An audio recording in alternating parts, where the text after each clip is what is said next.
Salut, moi c'est Mina. Je suis tantôt peintre, illustratrice, brodeuse, couturière, même parfois. Je fais évoluer mon travail en fonction de ce que je croise et des moments et de ce que j'ai envie de faire.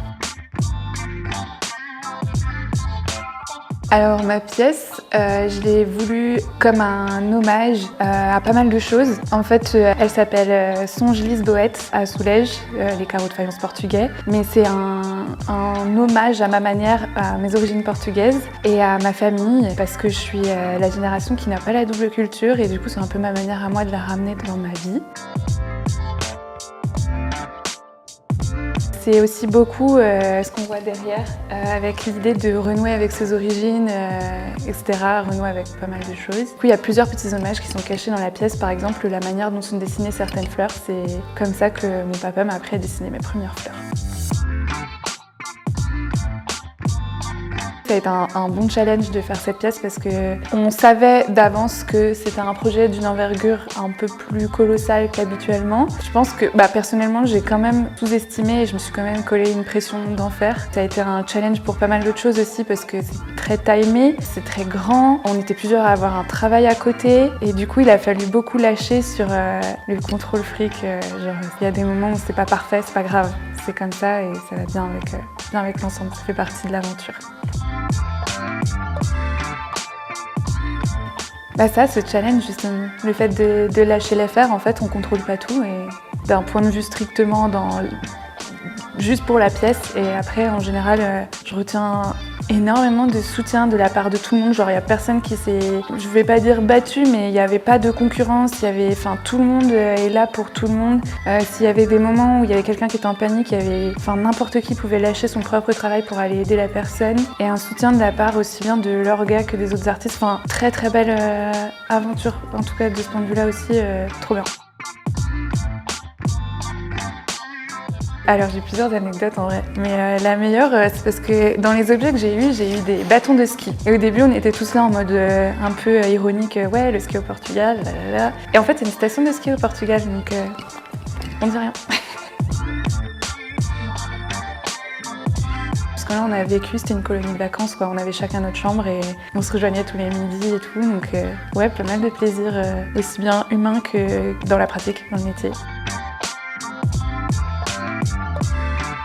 Si j'avais à le refaire, je le referais, mais différemment. Déjà, en amont, en fait, je pensais avoir bien préparé. Et maintenant, de cette première expérience pour un projet aussi gros pour moi, en tout cas, je préparerais les choses différemment et encore plus en amont, par exemple, des trucs tout bêtes. Mais on m'a prêté un vidéoprojecteur pendant la création et ça a été la résurrection. Des gains de temps un peu partout sur des choses qui peuvent être très chronophages et d'un seul coup, ça prend 15 minutes au lieu de 2 heures.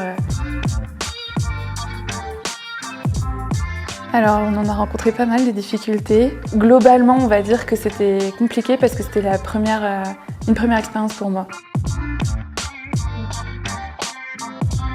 Le bâtiment en soi, dans mes intentions, n'a pas vraiment guidé mon travail.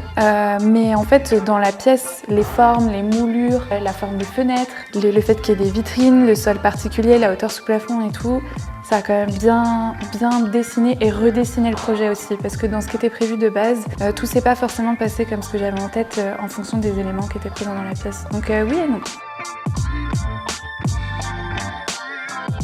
Aire de famille, c'est une grande aire de jeu et d'expression pour tout le monde. Alors je trouve que le concept de donner une seconde vie aux objets, c'est hyper cool. Par exemple, quand quelqu'un se lasse d'un objet, il le dépose, un artiste le custom, c'est assez cool. Par contre, moi, à titre personnel, j'étais un peu frustrée par moments du fait que ce soit timé. Frustrée, mais pas dans le mauvais sens, c'est juste qu'il y a des moments où il y a des objets qu'on nous a déposés qui auraient mérité, plus que de la custom, une vraie restauration. Et je suis un peu frustrée de ne pas pouvoir le faire. La famille Omar, pour moi, c'est dans le mot, c'est famille, vraiment. Ma merci beaucoup à tout le monde du soutien et tout, et aux petites équipes qu'on voit pas forcément, comme ceux qui sont derrière la caméra par exemple. Ils nous ont fait beaucoup de bien à passer dans les salles, à nous divertir de temps en temps et à nous complimenter. Ça peut paraître un peu superficiel, mais de temps en temps, quand on est trop le nez dans son travail et qu'on est là en mode de toute façon ce que je fais c'est nul, enfin la fatigue, la pression et tout, et qu'il y a quelqu'un qui passe derrière et un peu en mode petit câlin, ça fait du bien. Donc merci beaucoup à tout le monde.